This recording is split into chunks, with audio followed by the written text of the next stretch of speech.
اس وقت جب کوئی آتا تھا ادھر، کوئی افسر آتا تھا، یہ کہتے تھے کہ بڑے صاحب آ گئے ہیں، بڑے صاحب آ گئے ہیں، اور سب سائلنٹ ہو جاتے تھے۔ جب وہ آتا تھا سب سائلنٹ تھا، اب ٹھیک ہے، لگے رہو، کرتے جاؤ، لگے رہو، یہ بات۔ میں اب آپ کے سامنے یہ جو جاوید علی نے بات رکھی، یہ ہر طرح ہم کنفرم کر سکتے ہیں۔ قرآن کے اوپر ہاتھ رکھنے کے لیے میرے سامنے تیار تھے، یہ عثمان ڈار کو پھنسانے کے لیے، اس کو کرپشن کیسز میں لانے کے لیے، یہ ساری چیز، یہ جو اس سے 164 کا بیان دلوایا گیا، اور پھر بیوی بچوں کو ساتھ والے کمرے میں لا کے ان کو کہا کہ اس کو ننگا کریں گے، یہ سیدھی بات بتائے، بیوی کو کہا کہ اس کو ننگا کر کے اس کی تصویریں بنائیں گے اور پھر فیس بک پہ چلائیں گے۔ میں آج اپنی بڑے رسپیکٹ سے، میں اپنی عدلیہ سے، میں اپنی چیف جسٹس صاحب سے کہنا چاہتا ہوں کہ دیکھیں، میں اب سے نہیں، جب سے ہماری حکومت گئی ہے، میں تب سے کہتا رہا ہوں کہ ہمارے بنیادی حقوق کی حفاظت کون کرے گا؟ شہباز گل کو اٹھایا، اس کو ٹارچر کیا گیا،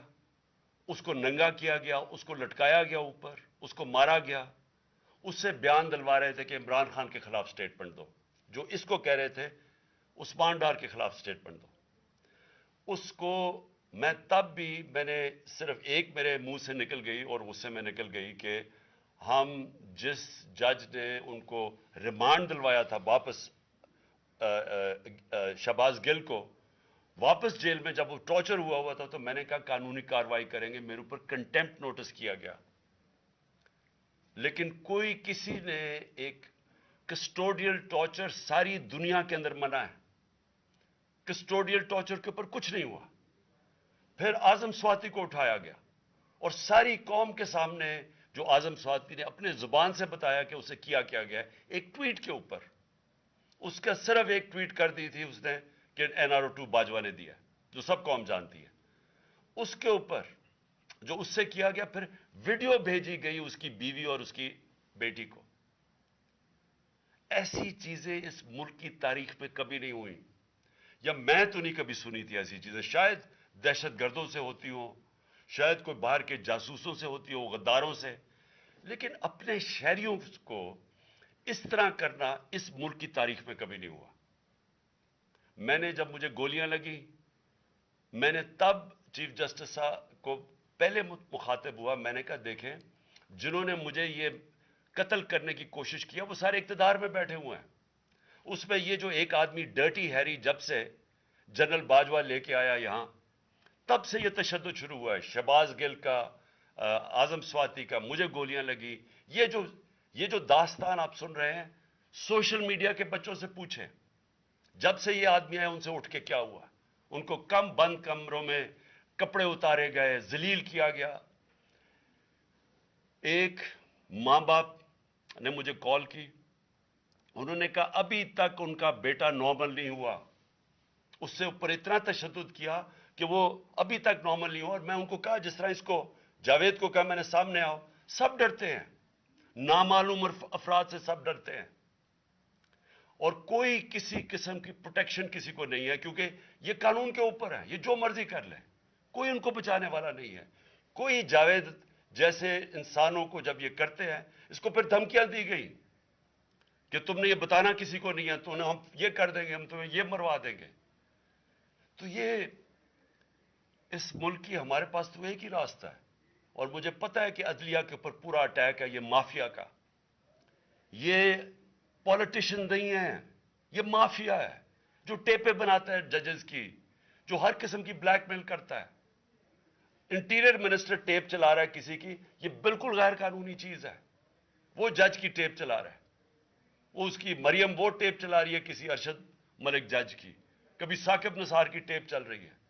یہ کسی مہذب معاشرے میں یہ چیزیں نہیں ہوتی، یہ کنٹرول کے لیے، عدلیہ کو کنٹرول کے لیے صرف یہ سارے حربے استعمال کیے جا رہے ہیں۔ میں آج اس پلیٹ فارم سے اپنے چیف جسٹس اور اپنی ہائر جوڈیشری کو،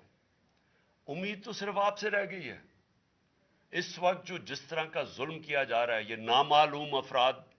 جو کر رہے ہیں اس ملک کے ساتھ، اور خاص طور پہ جو ڈرٹی ہیریا ہے، میری ساری انہوں نے، یہ کیسے ہو سکتا ہے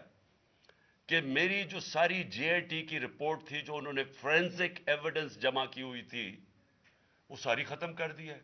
ان 4 آفیسرز کو پھر اوپر بٹھا دیا ہے جن کے اوپر پروسیکیوٹر جنرل نے کہا تھا کہ انہوں نے میری جے آئی ٹی کی ایویڈنس سیبوٹاج کرنے کی کوشش کی. اس نے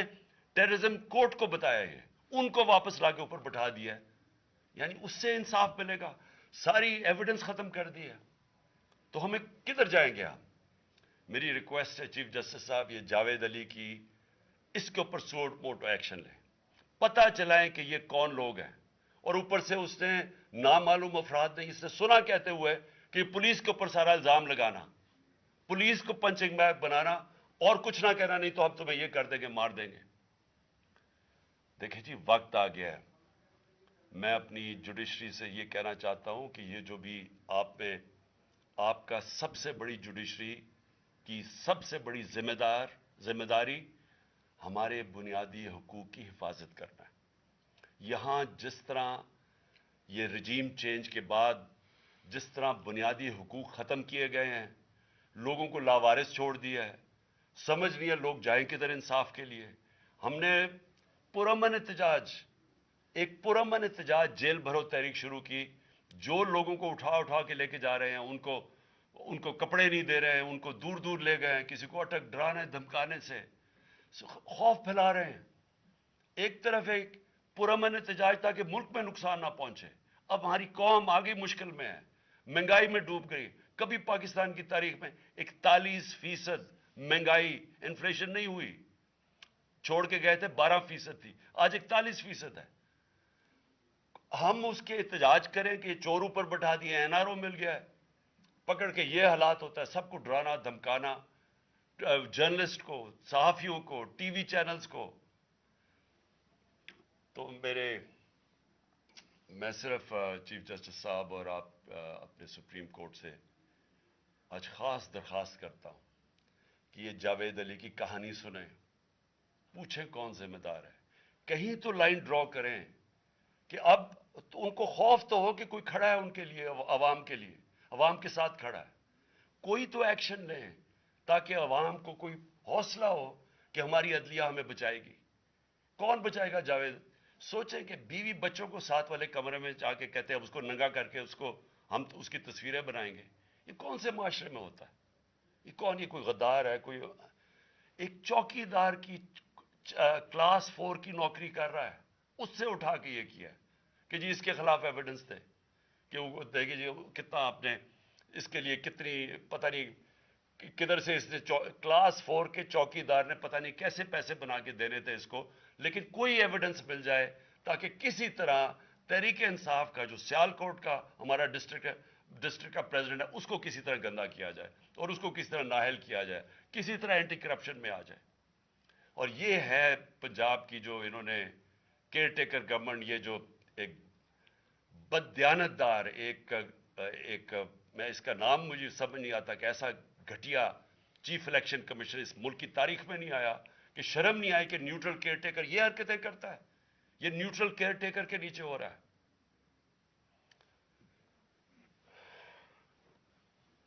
بہت بہت شکریہ.